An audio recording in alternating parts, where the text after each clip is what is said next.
Good day. My name is Ijssel Menes, and the title of my research is Shaping the Tagbanua Community in a Developing World: Ethnovideography as a Tool in Addressing Paradox in Cultural Preservation and Development. The word Tagbanua may have been used to refer to the indigenous inhabitants of Palawan who moved inland. It is believed that the term is derived from Taga, which means people from, and Banwa, meaning countryside. Two words put together would mean people from the countryside. The Tagbanwa, known to be one of the oldest ethnic groups in the Philippines, are the most widely distributed group on Palawan Island, who occupy areas in south-central Palawan, Calamian, Coron, and Busuanga. With development efforts being carried out in Palawan, particularly in Tagbanwa communities in the area, there is a threat of cultural degradation. Despite this threat, efforts are being carried out by NGOs to address this issue.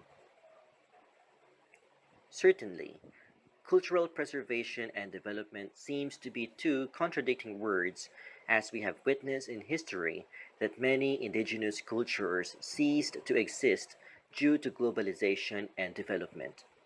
However, there must be a way to bridge these two concepts.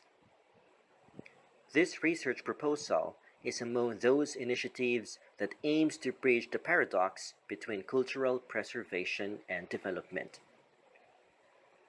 This study is interested in knowing how ethnovideography can be used as a tool in preventing cultural degradation as a result of pushing development initiatives in the Tagbanwa community. The researcher wants to know how the showing of slices of reality taken from the perceptions of insiders from the Tagbanwa community can be used to preserve Tagbanwa culture amid development. There have been several studies that were conducted on the area of cultural preservation and development. Paradoxical as it may seem, efforts are being exerted on how to bridge the gap between the two concepts. This review explores both the positive and negative views on the concepts surrounding culture and development. The researcher chose 5 main concepts relevant to the study, namely the Tagbanwa, cultural relativism, cultural preservation, development, and cultural preservation vis-a-vis development. The researcher aims to explain how these concepts are all related to each other. The Tagbanwa. History indicates that Tagbanwa villages are heavily concentrated near rivers and streams for practical reasons. Rivers, coastal areas, and streams are a vital source of food and water for the group. Hence, this indigenous group are easily found in the eastern part of Palawan, as the western region is covered in mountains. It was observed that the group practiced blood compact, field cultivation, and hunting with blowpipes and wooden arrows. They also noted that brass rings, bells, and knives are highly valuable belongings in the period. Gambling was also a common activity in the ancient period, as they raised and tamed cocks for a cockfight. In the 17th century, the southern part of Palawan was under the governance of Brunei. It was during the period when the Spaniards and the Muslims in Mindanao, Palawan, and North Borneo were at conflict. Decades and centuries passed, the Tagbanwa continued to believe in their native gods. For all these gods, the group prepared a big feast each year after each harvest. Change was inevitable for the group when the United States colonized the Philippines after the Spanish colonization.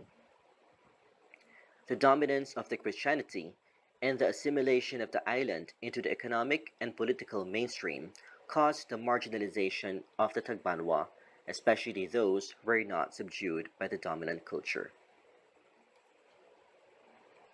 Cultural relativism.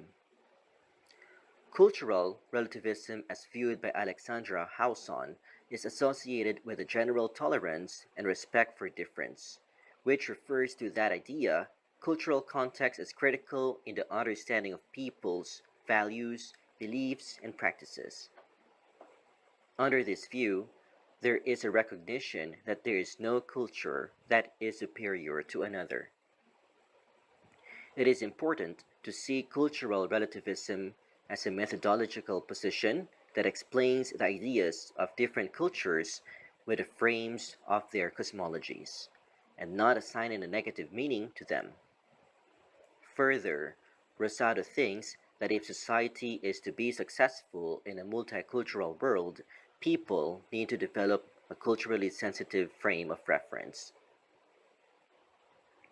Cultural preservation. With the deterioration of some of the world's culture, efforts are being carried out to preserve some of the world's dying cultures.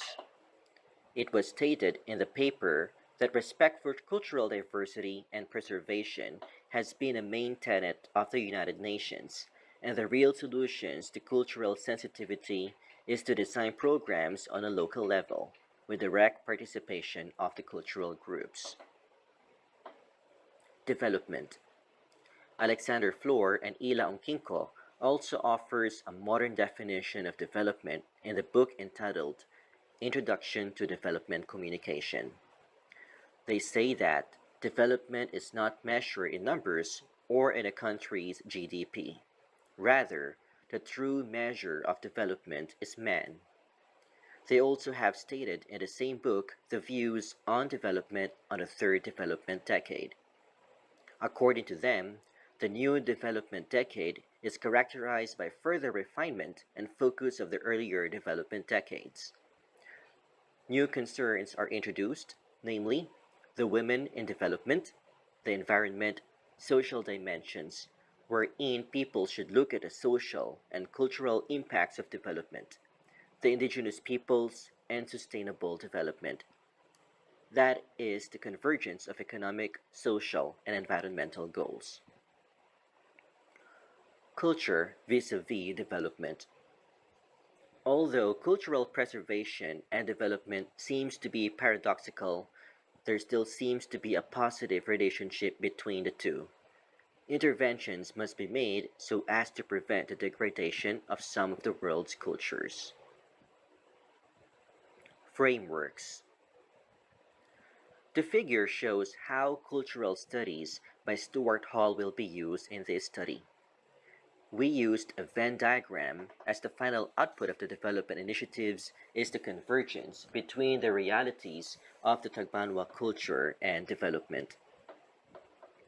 Under operating the dominant code, the researcher aims to understand the realities of the Tagbanua community through a method called Ethnovideography. He aims to understand Tagbanua culture by having it represented by the local people. The researcher thinks that in order to understand a local culture, it is crucial that we review it from the insider's perspective. This will prevent misrepresentations and selection of cultural symbols.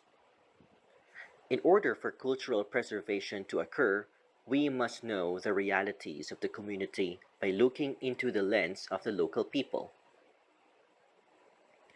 Under applying a negotiable code, these are the development plans that are about to be implemented in the community. It is important to see the practices that may have impact on the culture of the community. There is no doubt that whenever outsider interventions are made, some practices of the outsider may be passed on to the insider. Worse, some insiders may move away from their valuable cultural practices, which could lead to the fading of their unique culture. In order to prevent this, outside interventions must be culturally sensitive and must look at some possible cultural implications of the development efforts that will be carried out in the community. Under substituting an oppositional code, we will see how the development efforts and the representations of Tagbanua culture will be integrated to each other. Under this stage, it is important to see how development initiatives will enter the community without being harmful to the cultural practices of the local community. Semiotics. The figure shows how the researcher will interpret the meaning of the symbols that will be presented by the video respondent. After the respondent finishes capturing slices of their community's realities, he or she will have to give the videos to the researcher. The researcher will then interpret the symbols presented in the videos through the narration that was done by the video respondent. Interpretation of the symbols will be highly crucial in understanding Tagbanua culture. Symbolic interactionism. The figure shows how reality will be socially constructed through interactions and negotiations between the Tagbanua and the development realities. Social construction of reality will only occur when language, meaning, and thought of both ends have been communicated with each other. Interactions between the two forces will have impact on the community where the interaction will take place. Methodology. This study will employ a qualitative research design wherein the researcher will be using interpretation and communication to generate data. In most cultural research, a qualitative research design is suitable as symbols exist to be interpreted.